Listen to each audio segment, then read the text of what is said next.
High guys, আসসালামু আলাইকুম। আমাদের মধ্যে যেমন হিংসাহিংসি আছে, তেমন পশু পাখির মধ্যে হিংসা আছে।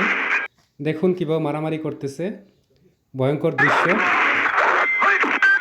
এরে পশু পাখি থাম, মারামারি করিস না।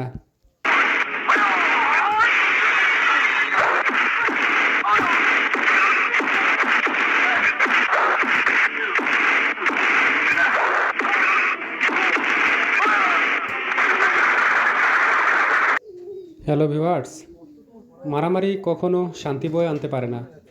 তারা অনেকক্ষণ ধরেই মারামারি করতেছিল। তো এক পর্যায়ে একটা আরেকটাকে খুব জখম করে ফেলে। যে পাখিটাকে জখম করে ফেলে সে আর উঠতে পারেনি। আমরা গিয়ে তাকে ধরে ফেলি। পাখিটার বুক এবং পাখনা দিয়ে রক্ত পড়তেছিল। পাখিটা উড়ে যেতে পারছিল না। সেজন্য মিলেমিশে থাকার কোনো বিকল্প নাই। সবাই মিলে ভাই ভাই ঠাই ঠাই হয়ে কাঁধ মিলিয়ে বেঁচে থাকতে চাই। যারা আমার এই ভিডিওটি দেখছেন, দয়া করে সাবস্ক্রাইব করবেন, শেয়ার করবেন। আল্লাহ হাফেজ।